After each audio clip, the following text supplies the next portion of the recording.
بسم الله الرحمن الرحيم. السلام عليكم ورحمة الله وبركاته. إن الحمد لله نحمده ونستعينه ونستغفره ونؤمن به ونتوكل عليه ونعوذ بالله من شرور أنفسنا ومن سيئات أعمالنا. من يهده الله فلا مضل له ومن يضلله فلا هادي له. وأشهد أن لا إله إلا الله وحده لا شريك له وأشهد أن محمدا عبده ورسوله. أما بعد. கண்ணியத்திற்குரிய அல்லாஹ்வின் நல்லடியார்களே, சகோதர சகோதரிகளே, அல்லாஹ்வினுடைய மாபெரும் அருளால் அல்லாஹ் நம் மீது கடமையாக்கி தந்திருக்கக்கூடிய இந்த ஐவேளை தொழுகைகளையும் அதோடு இந்த ரமலானுடைய மாதத்தில் தொடர்ந்து நாம் செய்து வரக்கூடிய இந்த இரவு தொழுகையையும் நிறைவேற்றியவர்களாக இந்த சபையிலே நாம் இருந்து கொண்டிருக்கிறோம். இந்த ரமலானுடைய நோன்பை முழுமையாக நிறைவேற்றக்கூடிய ஒரு நல்பாக்கியத்தை அல்லாஹ் ரப்புல் ஆலமீன் நம் அனைவருக்கும் தந்தல் புரிவானாக என்று பிரார்த்தனை செய்தவனாக என்னுடைய உரையை ஆரம்பம் செய்கின்றேன்.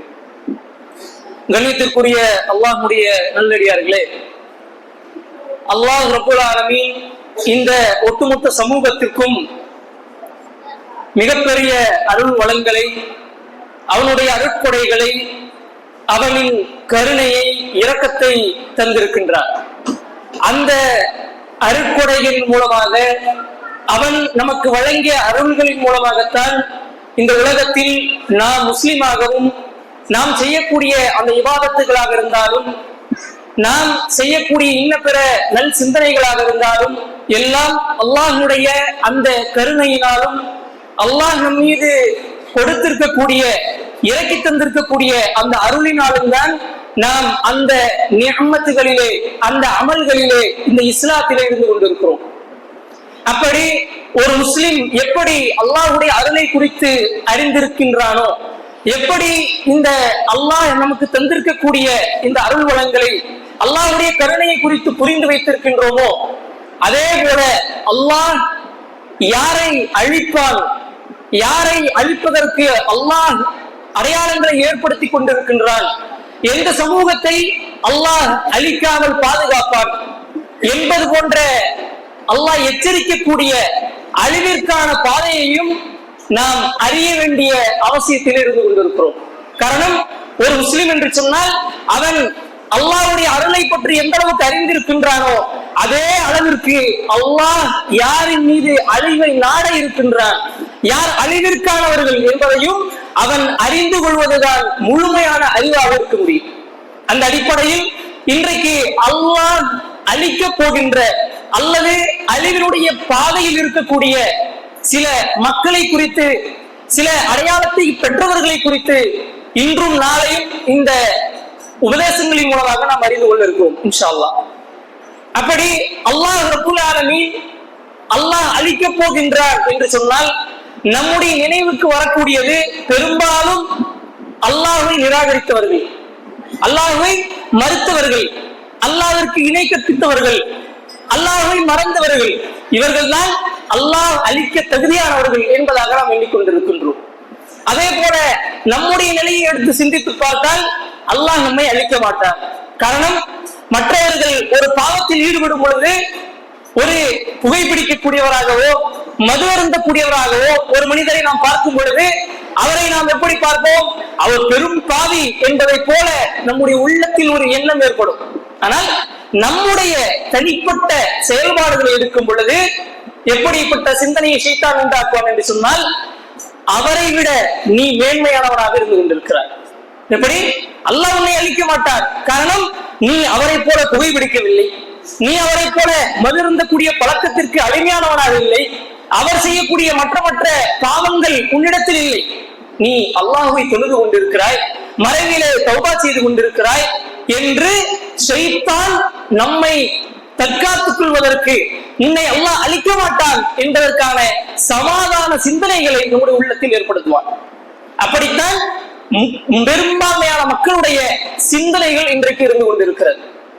ஆனால் அல்லாஹ் ரப்புல் ஆலமீன் குர்ஆனில் அல்லாஹ்வுடைய சுன்னாவாக யாரை அல்லாஹ் அழிப்பான் என்பதற்கான அடிப்படை கோட்பாடாக அல்லாஹ் ரப்பல் ஆலமீன் சொல்லி காட்டுகிறான். வஇதா அரத்னா அன் நுஹ்லிக், அல்லாஹ் ஒரு கூட்டத்தை அழிக்க வேண்டும் என்று நாடினால், கரியத்தின் ஒரு ஊரில் இருக்கக்கூடிய ஒரு கூட்டத்தை அல்லாஹ் அழிக்க வேண்டும் என்று நாடினால், அமர்னா முத்ரஃபீஹா ஃபஃபஸகு ஃபீஹா, எப்படி அல்லாஹ் அதிலே வசதியான சுகபோகமாக வாழக்கூடிய அந்த மக்களின் மூலமாக அந்த சமூகத்தில் அல்லாஹ் குழப்பத்தை ஏற்படுத்துவார். அவர்கள் அதிலே குழப்பங்களை ஏற்படுத்துவதன் மூலமாக அப்படியான வசதி வாய்ப்புகளோடு இருக்கக்கூடிய அந்த சமூக மக்களிடத்திலே ஒரு விதமான குழப்ப நிலைகள் அவர்கள் மத்தியிலிருந்து வெளிப்பட்டு அந்த சமூகம் அந்த ஃபித்னாக்களை அந்த குழப்பங்களை பின்பற்றக்கூடிய அமைப்பில் வரக்கூடிய நேரத்தில் அல்லாஹ் அந்த ஊரை அந்த சமூகத்தை அல்லாஹ் அழிப்பேன் என்பதாக குர்ஆனிலே சொல்லி காட்டுகிறார். அப்படியானால் இன்றைக்கு நாம் இருக்கக்கூடிய சூழல், அல்லாஹ் நம்மை அழிக்க மாட்டான், அல்லாஹ்வுடைய பொருத்தத்தோடு அல்லாஹ்வுடைய கருணையோடு அல்லாஹ் என்னை பாதுகாப்போடு வைத்திருக்கின்றான் என்பதாக நாம் எண்ணிக்கொண்டிருக்கின்றோம். இந்த குர்ஆனுடைய வசனத்தை நாம் ஆழமாக அழுத்தமாக சிந்திக்க கடமைப்பட்டிருக்கிறோம். காரணம், அல்லாஹ் ஒரு சமூகத்தை அழிக்க வேண்டும் என்று சொன்னால் அந்த சமூகத்தில் இருக்கக்கூடிய வசதி வாய்ப்புகள் உள்ளவர்கள், அனைத்து மக்களும் அல்ல, அந்த வசதி வாய்ப்புகள் உள்ளவர்களிடத்தில் ஏற்படுத்தப்படக்கூடிய அந்த குழப்பத்தின் மூலமாக அந்த சமூகத்தை அல்லாஹ் அழிப்பார் என்று அல்லாஹ் ரப்பல் ஆலமீன் சொல்லி காட்டுகிறார். ஏன் என்று சொன்னால், அவர்கள் அல்லாஹ்வுடைய ஏவலுக்கு அல்லாஹ்வுடைய கட்டளைகளுக்கு அவர்கள் மீறி வரம்புகளை கடந்து அவர்கள் செயல்படுவார்கள். அந்த ஒரே காரணத்தினால் அந்த வசதி படைத்த மக்களின் மூலமாக அந்த ஃபித்னாக்களின் காரணமாக அந்த சமூகத்தை அல்லாஹ் அழிப்பேன். இதுதான் ஒரு சமூகத்தை நான் அழிப்பதற்கான அடிப்படை சுன்னா என்று அல்லாஹ் ரப்பல் ஆலமீன் சொல்லி காட்டுகின்றார். அதே போல அல்லாஹ் ரப்பல் ஆலமீன் சொல்லி காட்டுகிறார் சூரத்துல் ஹூதுனுடைய 117வது வசனம், வமா கான ரப்புக லியுஹ்லிகல் குர்ஆன், அல்லாஹ் ஒரு சமூகத்தை ஒரு ஊரில் இருக்கக்கூடிய ஒரு கூட்டத்தை அழிக்க வேண்டும் என்று நாடினால் பிதுல்மின் வ அஹ்லுஹா முஸ்லிமூன், அவர்களை அல்லாஹ் அழிக்க வேண்டும் என்று நாடிவிட்டார், ஆனால் அவர்கள் அழிக்கப்படாமல் இருப்பதற்கு ஒரு நிபந்தனையை அல்லாஹ் சொல்லி காட்டுகிறார். என்ன நிபந்தனை என்று சொன்னால், அந்த ஊரில் முஸ்லிமூன், சீர்திருத்தமும் செய்யக்கூடியவர்கள் இருக்கக்கூடிய காலம் வரை, நன்மையை ஏவி தீமையை தடுக்கக்கூடியவர்கள், குன்தும் கைர உம்மத்தின் உக்ரிஜத் லின்னாஸ் அத்தஅமுரூன பில் மஅரூஃபி அத்தன்ஹவுன அனில் முன்கர், அல்லாஹ்வுடைய மார்க்கத்தை நன்மைகளை மக்களுக்கு ஏவி நன்மையை போதிக்கக்கூடியவர்கள், தீமையை அல்லாஹ் ஏற்படுத்தி தந்திருக்கக்கூடிய வரையறைகளை வரம்புகளை மீறாமல் இது பாவங்கள் இது தீமைகள் என்பதாக மக்களை எச்சரிக்கக்கூடியவர்கள், முஸ்லிம்கள் சீர்திருத்தவாதிகள் இந்த சமூகத்தில் இருக்கக்கூடிய காலம் வரை அல்லாஹ் அந்த ஊரை அந்த சமூகத்தை அந்த மக்களை அல்லாஹ் அழிக்க மாட்டார். அப்படி எந்த சமூகத்தில் இந்த முஸ்லிம்கள் இந்த இஸ்லாம்வாதிகள் சீர்திருத்தவாதிகள் இல்லாமல் போகின்றார்களோ, சீர்திருத்தம் செய்வதற்கு மக்களுக்கு உபதேசம் செய்வதற்கு மக்களுக்கு இது நன்மை என்று சொல்லித் தருவதற்கு மக்களுக்கு இது தீமை என்பதை எச்சரிப்பதற்கு ஒரு கூட்டம் இல்லாமல் ஆகும் என்ற ஒரு நிலை ஏற்பட்டால், மறுமையினுடைய அடையாளங்களில் அல்லாஹ்வுடைய தூதர் சொன்னார்கள், அறிஞர்களை அல்லாஹ் இழுமை உயர்த்துவார். இழுமை உயர்த்துவது என்றால் அறிஞர்களை மரணிக்க செய்வார். அப்படியானால் மக்கள் ஜாஹில்களை அறிஞர்களாக எடுத்துக் கொள்வார்கள், தங்களுடைய வழிகாட்டிகளாக எடுத்துக் கொள்வார்கள். அந்த ஜாஹில்கள் அறிவில்லாதவர்கள் எதையெல்லாம் போதிக்கின்றார்களோ எதையெல்லாம் மார்க்கம் என்பதாக வழிகாட்டுகின்றார்களோ அந்த ஜஹிலை அந்த மடைமையை அவர்கள் அறிவாக எடுத்துக் கொள்வார்கள், அந்த மடைமையை அவர்கள் மார்க்கமாக எடுத்துக் கொள்வார்கள். அப்படித்தான் அல்லாஹ் அறிவை உயர்த்துவான். அப்படிப்பட்ட அந்த சீர்திருத்தவாதிகள் என்றைக்கு இந்த சமூகத்திலிருந்து வேரோடு களையப்படுகிறார்களோ அப்பொழுது அல்லாஹ் அந்த ஊரை அந்த சமூகத்தை அந்த மக்களை அழிப்பேன் என்பதாக சொல்லி காட்டுகின்றார். அப்படியானால் இன்றைக்கு நன்மையை ஏறி தீமையை தடுக்கக்கூடிய அந்த செயல்பாடு நம்மிடத்தில் எந்த அமைப்பில் இருந்து கொண்டிருக்கிறது, அதற்கான முனைப்பு எந்த அளவுக்கு இருந்து கொண்டிருக்கிறது? மார்க்கத்தை படித்தவர்கள் மட்டும் அல்லது மார்க்கத்தை தெரிந்தவர்கள் மட்டும் பேச்சு திறமை உள்ளவர்கள் மட்டுமல்ல இந்த நன்மையை ஏவி தீமையை தடுக்க வேண்டியவர்கள். முஸ்லிமாக தன்னுடைய அல்லாஹ்வை ஈமான் கொண்டு இந்த மார்க்கத்தை பின்பற்றக்கூடிய எல்லா மனிதனும் எல்லா மக்களும் அவனால் இயன்ற அளவில் அவனுக்கு தெரிந்த அளவில் அவனுக்கு முடியுமானவரை இந்த நன்மையை ஏவி தீமையை தடுக்கக்கூடிய சீர்திருத்தவாதியாக இருக்க வேண்டும். அப்படி இல்லாமல் போகக்கூடிய ஒரு சூழல், மார்க்கத்தை படிக்காமல் மக்களுக்கு சொல்லாமல் அதை புறக்கணிக்கக்கூடிய ஒரு சூழல் ஏற்படும் என்று சொன்னால் இந்த சமூகத்தில் ஒரு பக்கம் குழப்பங்கள் ஏற்படும். அதே நேரத்தில் அல்லாஹ் அந்த சமூகத்தை அழிப்பேன் என்பதாக சொல்லித் தருகிறார். இது அல்லாஹ் ஒரு சமூகத்தை அழிப்பதற்கான அடிப்படையான ஒரு 2 உதாரணங்களை நாம் பார்த்திருக்கின்றோம். ஆனால் இந்த அல்லாஹ் ஒரு கூட்டத்தை அழிக்க போகின்றான் என்று சொன்னால், அல்லாஹ் ஒருவர் அழிவினுடைய அந்த பாதையில் பயணிக்க தொடங்கிவிட்டார் அல்லது அந்த அழிவினுடைய பாதையில் இருந்து கொண்டிருக்கின்றார் என்பதற்கான அடையாளங்களைத்தான் இந்த உபதேசத்தின் பொழுது நாம் தெரிந்து கொள்ள இருக்கின்றோம். அதிலே அல்லாஹ் ஒரு சமூகத்தை அல்லது ஒரு மனிதனை அழிவின் பக்கம் கொண்டு போய் கொண்டிருக்கின்றான் என்பதற்கான முதல் அடையாளமாக அல்லாஹ் ரப்புல் ஆலமீன் சொல்லி காட்டுகின்றான். சூரத்து மரியமினுடைய 59வது வசனம், فَخَلَفَ مِنْ بَعْدِهِمْ خَلْفٌ, அவர்கள் முன்னால் சென்ற சந்ததிகளுக்கு பின்னால் ஒரு சந்ததியினர் தோன்றுவார்கள், ஒரு சந்ததியினர் வருவார்கள். முன்னால் நமக்கு முன்னால் பல சமுதாயங்கள் பல சந்ததிகள் கடந்து சென்று விட்டார்கள். அந்த சந்ததிகளுக்கு பின்னால் ஒரு சமூகம் வருவார்கள். இந்த வசனத்தை எந்த சமூகம் படிக்கிறதோ எல்லா சமூகத்திற்கும் ஒரு முந்தைய சமூகம் இருந்திருக்கும். அப்படி ஒரு சமூகத்திற்கு பின்னால் இன்னொரு சமூகமாக வரக்கூடியவர்கள் அவர்கள் என்ன செய்வார்கள் என்று சொன்னால், அவர்கள் தொழுகையை பாழாக்குவார்கள். அல்லாஹ் எதற்கு சொல்லி தருகிறான்? ஒரு மனிதன் அழிவினுடைய பாதையில் நடக்க தொடங்கிவிட்டார் அல்லது அல்லாஹ் அவனை அழிக்க போகின்றான் என்பதற்கான தொடக்க புள்ளியாக அல்லாஹ் ரப்புல் ஆலமீன் சொல்வது அல்லாஹுஸ் ஸலாத், தொழுகையை அவர் என்ன செய்வார்? பாழாக்குவார். தொடர்ந்து அல்லாஹ் ரப்புல் ஆலமீன் சொல்லி காட்டுகிறான், வத்தபஉ ஷஹவாத்.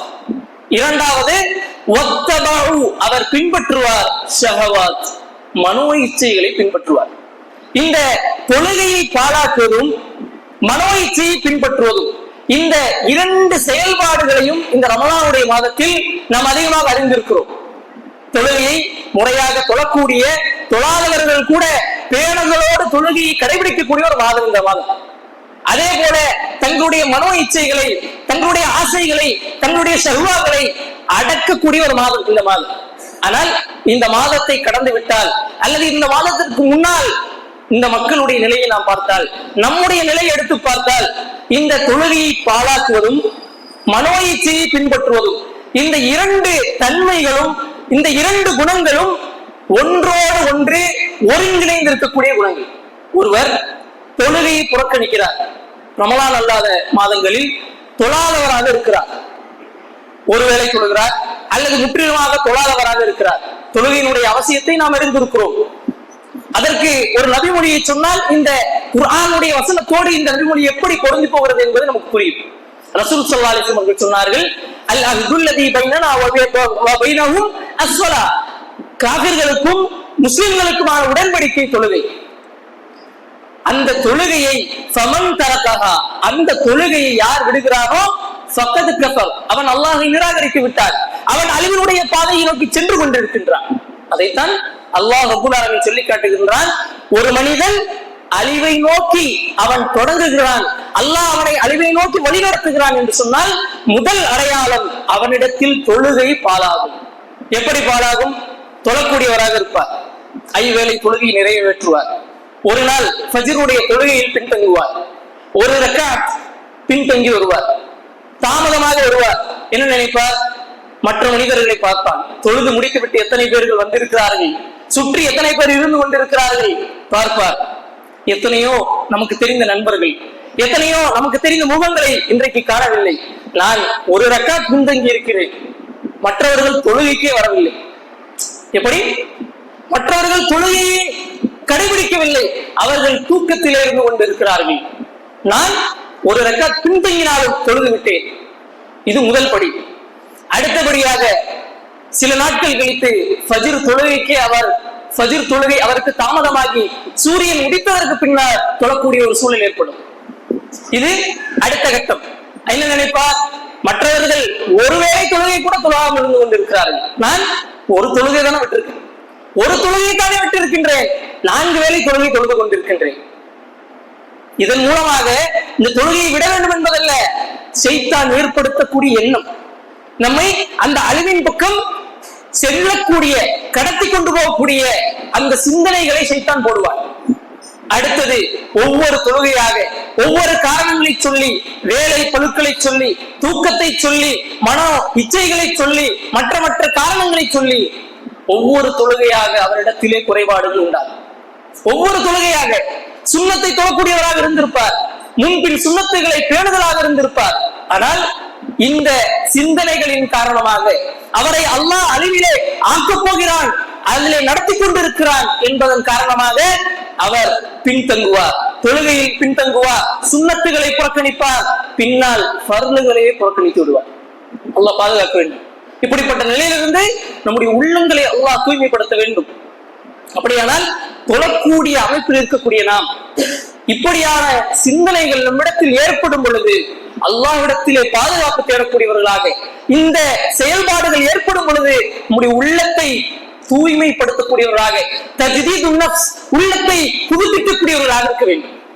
காரணம், நான் தொழுது விட்டேன் என்று சொன்னால் மனிதனுடைய உள்ளத்தில் ஏற்படக்கூடிய ஒரு சிந்தனை மற்றவர்களை ஏளனமாக பார்க்கக்கூடிய சிந்தனை. நான் தொழுது விட்டேன், நான் நோன்பு வைத்து விட்டேன், நான் ஒரு 100 ரூபாய் சதக்காவை கொடுத்து விட்டேன் என்று சொன்னால், கொடுக்காதவர்கள் அல்லது தொழாதவர்களை பார்த்தால் ஒரு அகம்பாவ சிந்தனையோடு பல மக்கள் பார்க்கக்கூடிய ஒரு சிந்தனையை நாம் பார்க்கிறோம். இருக்கிறது வெளியில் தெரியாமல் இருக்கக்கூடிய சிந்தனைகள், உள்ளத்தின் ஆழ கிடக்கைகளில் இருக்கக்கூடிய சிந்தனைகள். ஆனால் இந்த சிந்தனைகள் உங்களை எங்கே கூட்டிக் கொண்டு செல்லும் என்று சொன்னால், எங்கே அழைத்து செல்லும் என்று சொன்னால், தொழுகையை பாழாக்கக்கூடிய அந்த வழிமுறைகளிலே, ஷைத்தானுடைய அந்த வழியிலே அவனுடைய அந்த ஷஹ்வாவை பின்பற்ற ஆரம்பிப்பார். தொழுகையை ஒருவர் விடுகிறார் என்று சொன்னால் அவருடைய அந்த பேக்ரவுண்டை நீங்கள் செக் பண்ணி பார்த்தால், கேட்டு பார்த்தால் அவர் என்ன செய்வார்? அவருடைய ஏதாவது ஒரு மன இச்சையினுடைய காரியத்தில் ஈடுபட்டுக் கொண்டிருப்பார்.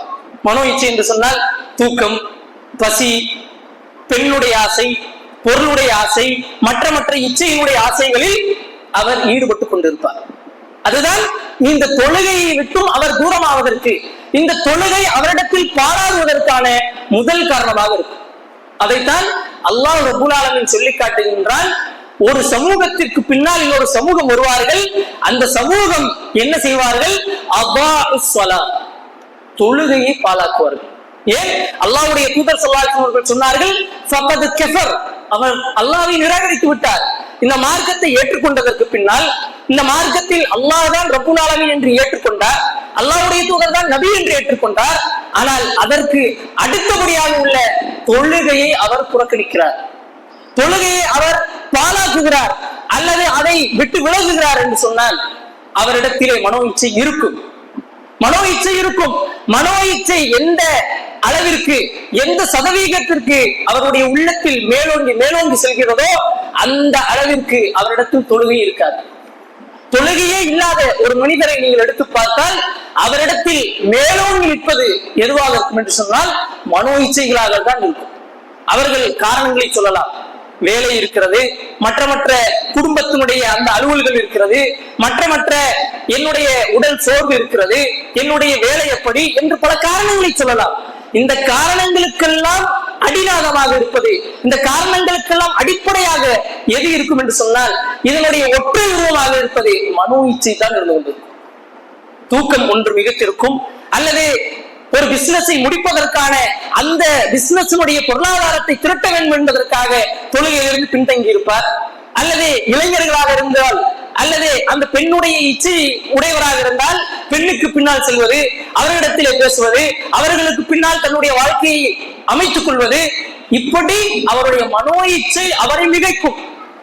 அல்லாஹ் ரப்பல் ஆலமீன் சொல்லி காட்டுகிறான், ஸுய்யின லின்னாஸி ஹுப்பு ஷஹவாத்தி மினன் நிஸா, இந்த பெண்கள் உங்களுக்கு அழகாக ஆக்கப்பட்டிருக்கிறது. இன்றைக்கு பார்க்கிறோம் இந்த இஸ்லாமிய சமூகத்தில் பல மக்கள் பல விதங்களில், பல ரீதியில், பல வழிகளில் இந்த பெண்களுக்கு பின்னால் செல்லக்கூடிய மனோ இச்சைக்கு பின்னால் செல்லக்கூடிய ஒரு நிலை இருந்து கொண்டிருக்கிறது. மணிக்கணக்கில் அமர்ந்து போனை பேசுவார், டெக்ஸ்ட் மெசேஜ்கள் பேசுவார், இன்ஸ்டாகிராமில் சாட் செய்வார், சோசியல் மீடியாவில் கமெண்ட்களை போடுவார், எல்லாம் போடுவார். ஆனால் அவரிடத்திலே நீங்கள் பார்த்தால் தொழுகை இருக்காது. மணிக்கணக்கில் இரவில் இருக்கிறானா, பகலில் இருக்கிறானா, இரவு உணவை உட்கொண்டானா, எங்கே இருக்கிறான், எந்த இடத்திலே இருக்கிறான், எவ்வளவு தொலைவு நடந்து வந்து விட்டான் என்பதெல்லாம் தெரியாமல் அந்த பெண்ணிடத்திலே பேசுவார். காரணம் என்ன? அந்த மனோ இச்சை அவரிடத்தில் மிகைத்து விட்டது. அந்த வாலிபனிடத்தில் அந்த மனோ இச்சை மிகைத்து விட்டது. பெரியவராக இருந்தால் பொருளாதாரத்தினுடைய அந்த இச்சை அவரிடத்தில் மிகைத்திருக்கும். இப்படி பல ரீதியில் ஒவ்வொரு மனிதனுடைய பலகீனத்திற்கு தகுந்தாற் போல, ஒவ்வொரு மனிதனுடைய அந்த வயதிற்கு தகுந்தாற் போல அந்த மனோ இச்சைகள் யாரிடத்தில் மிகைக்கிறதோ அவரிடத்தில் தொழுகை நிச்சயம் பாழாக்கக்கூடிய ஒரு தன்மை இருக்கும். அப்படி யாரிடத்தில் தொழுகை பாழாகி கொண்டிருக்கிறதோ, யாரிடத்தில் தொழுகையை பாழாக்கக்கூடிய அந்த சிந்தனை இருக்கிறதோ, அல்லது அவருடைய வாழ்க்கையில் செயல்பாடில் தொழுகை இல்லாமல் இருக்கிறாரோ அவர் அல்லாஹ்வை அஞ்சிக் கொள்ள வேண்டும். அவர் இந்த செய்திகளை கேட்டு அவருடைய உள்ளத்தை புதுப்பித்துக் கொள்ள வேண்டும். காரணம், அல்லாஹ் ரப்புல் ஆலமீன் சொல்லி காட்டுகிறான், அவர் அழிவின் பாதையின் தொடக்கத்தில் இருந்து கொண்டிருக்கிறார். பாதுகாக்க வேண்டும். இப்படிப்பட்ட சிந்தனைகள் நமக்கு ஏற்படாமல் நம்முடைய உள்ளங்களை அல்லாஹ் பக்குவப்படுத்த வேண்டும். ஏனென்று சொன்னால் இப்படியான இந்த தொழுகை என்று சொல்வது இஸ்லாத்தினுடைய ஆணிவேராக இருந்து கொண்டிருக்கிறது. அல்லாஹ்விற்கு ஒரு மனிதன் நன்றி செலுத்துகிறான் என்பதை வாயளவில் மட்டுமல்ல, தொழுகையில் தான் அந்த சுக்ரை அவன் வெளிப்படுத்த வேண்டும். மாறாக மற்றவர்கள் பார்க்கிறார்கள் என்பதற்காகவோ, மற்றவர்கள் நம்மை பற்றி புகழ்வார்கள் என்பதற்காகவோ அல்ல தொழுகை. அல்லாஹ் கடமையாக்கி இருக்கின்றார். அல்லாஹ் இதை கொண்டு என்னை உதவி தேட சொல்லி இருக்கின்றார். நீங்கள் தொழுகையை கொண்டும் பொறுமையை கொண்டும் என்னிடத்தில் உதவி தேடுங்கள். ஏன் உதவி தேட வேண்டும்? அப்பொழுதுதான் உங்கள் உள்ளத்தில் இருக்கக்கூடிய மனோ இச்சையினுடைய சதவிகிதம் குறையும். எல்லாம் பொருளாதாரம் வியாபாரம் பெருக்கெடுத்து ஓடக்கூடிய அந்த ஜும்மாவுடைய நாளில் அல்லாஹ் ஹராமாக்குகிறான். வாங்கு சொல்லப்பட்டு விட்டதா, வியாபாரத்தை அப்படியே போட்டுவிட்டு வந்து விடுங்கள். காரணம், பொருளாதாரம் ஒரு மனோ இச்சை. மனோ இச்சை மேலோங்கக்கூடிய அந்த இடத்தில் அல்லாஹ்வை நீங்கள் மேலே நிறுத்தும் பொழுது, அல்லாஹ்வுடைய அந்த சிந்தனையை நீங்கள் மேலுக்கு கொண்டு வரும் பொழுது, அல்லாஹ்வுடைய வழியில், அல்லாஹ்வுடைய அருளில், அல்லாஹ்வுடைய பாதையில் நாம் இருந்து கொண்டிருக்கிறோம். மாறாக யார் அந்த நேரத்தில் ஜும்ஆவுடைய நேரத்தில் வியாபாரம் செய்வது ஹராம் என்று சொல்லப்பட்டதற்கு பின்னாலும் அதிலே ஒருவர் வியாபாரத்தில் ஈடுபடுகிறார், பொருளாதாரத்தினுடைய அந்த மனோ இச்சையை ஆட்கொண்டிருக்கிறார் என்று சொன்னால் அவர் கொஞ்சம் கொஞ்சமாக அல்லாஹ்வுடைய அந்த தொழுகையை விட்டு தூரமாவார், அல்லாஹ்வுடைய அருளை விட்டும் தூரமாவார், அவர் இஸ்லாத்தை விட்டும் தூரமாவார், அவர் அழிவினுடைய பாதையிலே பயணித்துக் கொண்டிருக்கிறார் என்று அல்லாஹ் ரப்புல் ஆலமீன் இந்த செய்திகளின் மூலமாக நமக்கு இந்த ஒரு மனிதன் அழிய போகிறான் என்பதற்கான முதல் அடையாளமாக தொழுகையை பாழாக்குவதை அல்லாஹ் ரப்புல் ஆலமீன் சொல்லி காட்டுகிறான். மீதம் இருக்கக்கூடிய அடையாளங்களை இன்ஷா அல்லாஹ் நாளைய தினம் நாம் பார்க்க இருக்கிறோம். ஆகவே இது போன்ற இந்த தொழுகையை பாழாக்கக்கூடிய காரியங்களிலிருந்து நம்மையும் நம்முடைய குழந்தைகளையும் நம்முடைய வருங்கால சந்ததியினரையும் பாதுகாத்து தொழுகையினுடைய அவசியத்தை, தொழுகையை பாழாக்கக்கூடிய சிந்தனைகளில் இருந்து நம்முடைய உள்ளங்களை அல்லாஹ் நேர்வழிப்படுத்தி தந்து இந்த தொழுகையை பேணக்கூடியவர்களாக, தொழுகையை பாழாக்கக்கூடிய அம்சங்களை விட்டும் தூரமாக இருக்கக்கூடியவர்களாக அல்லாஹ் நம்முடைய வாழ்க்கையை, பயணத்தை அழிவை நோக்கி செல்லாமல் இருக்க வேண்டும். அல்லாஹ்விடத்தில் அதிகமாக பிரார்த்தனை செய்யக்கூடியவர்களாக அல்லாஹ் ரப்புல் ஆலமீன் உங்களையும் என்னையும் ஆக்கி அன்புரிவானாக. வாஹிர் தஅவானா அல்ஹம்துலில்லாஹி ரப்பில் ஆலமீன். வஸ்ஸலாமு அலைக்கும் வரஹ்மத்துல்லாஹி வபரகாத்துஹு.